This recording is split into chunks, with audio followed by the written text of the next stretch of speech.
We're back with Nick Pinizzato. He's the president of National Deer Alliance. And before we went to break, we kind of mentioned I wanted to talk to you a little bit about just hunting in and of itself. For a lot of people, it's hard for them to understand the level of respect and reverence that a lot of hunters have for the actual animal, considering they're killing them. And they have a hard time kind of balancing those two notions together.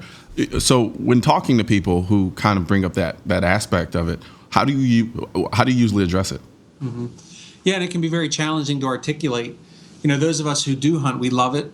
We love the animals. But then when someone asks us, well, how can you shoot them then if you love them? Yeah. I think a big part of it is there is still remains that primal part of it, that throughout the history of human beings, we have been hunters and gatherers.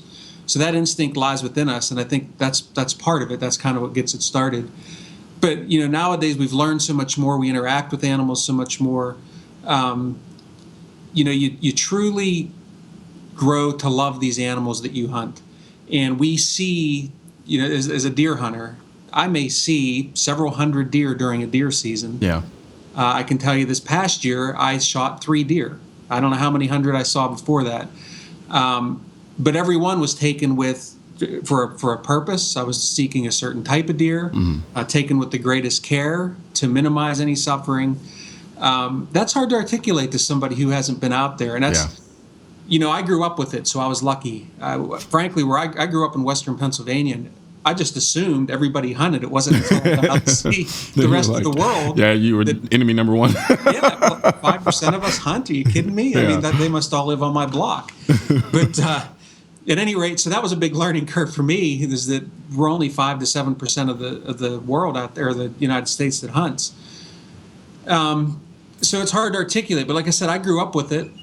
And now the challenge for us is people that aren't growing up with it, we're trying to introduce them to these sports because, number one, we need more managers out there. Less hunters means more difficult to control populations, which we need to do. And it also it's hard on our sport. Our sport is a several $1 billion a year industry, which is a huge industry in the United States. And there are a lot of people that depend on it. I mean, I've made a career out of it, by some luck. And so we care about it. We care about the deer. We care about the hunting aspect of it. We care about the family values that come with it. So for those of us that grew up with it, it's easy. But for people, you mentioned you've been hunting a few times, but not a ton. Yeah. We need to encourage people like you to keep at it, because when you get out there and you have one of those feelings, sort of that aha moment, you'll never forget it. I mean, I can take you back to times in my childhood, to the actual moment of where I was standing when something happened that has stuck with me throughout my life and has also taught me a lot about my life and who I am. So a lot of times if I'm giving a presentation or doing shows like this, I often tell people I have no idea where I'd be in this world if it wasn't for deer and deer hunting. Yeah. And I feel sad almost that a lot of people don't get that opportunity. So we're trying very hard to open these opportunities up to everybody across the country. I'll tell you, coming from a city boy, and always been a city boy, unapologetic about it. Before my first hunt, I guess I was apathetic. I kind of knew a little bit about the conservation component of it, but I didn't really have a desire to do it. I was just like, whatever. But what's interesting is when I see a lot, I have a few friends who are adamant hunters, and I listen to them talk about the hunting trips that they go on. What's interesting, and one thing I noticed about it, is they never really talk about the actual kill. Yeah. I mean, the kill's there, there's parts of that, but for them, it's almost like it was the process of getting to that point was more important or as important as the actual moment where they take the shot or release the arrow or however they decide to hunt. And that for them was just almost, how do you say? It was almost like a moment that it was kind of unexplainable. And I kind of envy it in some ways because, like you said, I haven't hit that aha moment because I've largely hunted only boar, and it's only been like maybe 2 or 3 times. And the third time, we didn't even see anything. But I will say that on that third trip, for me, I started to kind of get an inkling and understanding of what that process was, why that process was so important. Because we were doing a lot of stalking. And, of course, it was in the middle of nighttime, so we were completely in their territory, in their world. And even though we didn't shoot anything, I walked away having a great time and wanting to go back and do it again.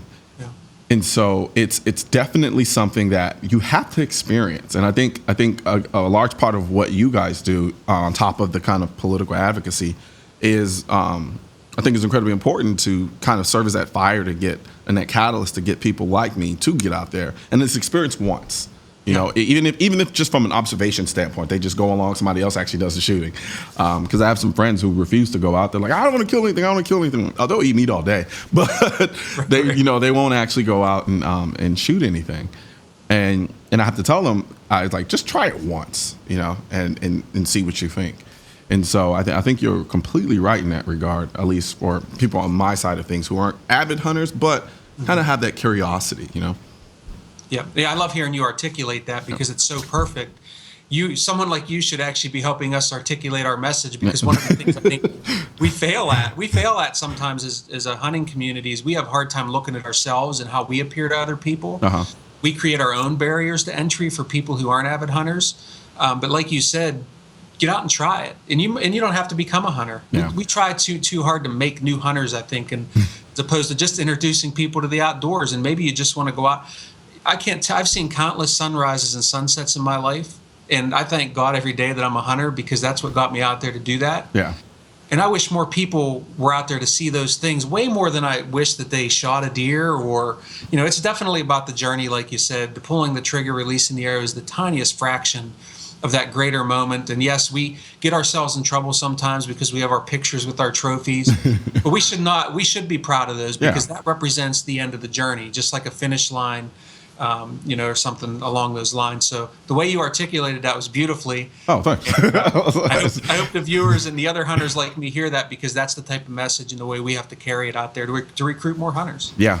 And the weird thing is I've always believed that the symbiotic relationship between the firearm advocacy and hunting lived in many different ways. Of course, yes, you use guns to hunt, but I know for me, when I first started shooting, that's what got me to appreciate being outdoors. Because I went from shooting indoors and I kind of outgrew that, and I was like, I kind of want to go out and shoot at a range. Well, the vast majority of the ranges that were outdoor that gave me the freedom I needed to shoot were out in the middle of nowhere. Mm-hmm. And it was only then when I was out there doing something that I loved, shooting, that I could stop. When I would kind of take a rest and put the guns down and kind of sit back and look at where I was, that's when I started really gaining appreciation for being outdoors. I remember the first time I actually realized how many stars were in the sky was when I was hunting, because I was out somewhere where you could actually see it versus the concrete jungle where you see nothing but just black sky. Right. So I think what you guys do and what we do here at the NRA, I think they're one and the same in many ways. So I hope you guys continue to go full steam ahead and doing what you're doing. Now, before I let you go, let people know where they can go and sign up, become a member, and do all of that good. Absolutely. Yeah, so you just go to nationaldeeralliance.com.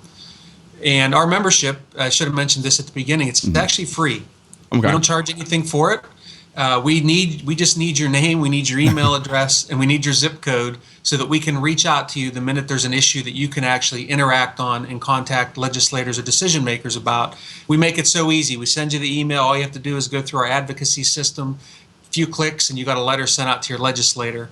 That's what we really need. And you don't even have to be a hunter, by the way. If you're watching this, maybe you're just a gun person, not a hunter, you can participate in this as well. We take anybody that wants to advocate for healthy deer and a healthy hunting heritage as well. Awesome. Well, thank you very much, Nick. It's been an incredible pleasure. I'm actually looking forward to getting back out and doing some more hunting. I do have a deer hunt coming up soon. Oh, great. Yeah. So, but then again, the person who says that we're going has let me down a couple of times. Well, if you want to go, I promise I'll never let you down. Fair enough. My contact information. I'd love to take you. So let's plan on that. Absolutely. Thank you very much, Nick, and you have a good one. Thanks. Right.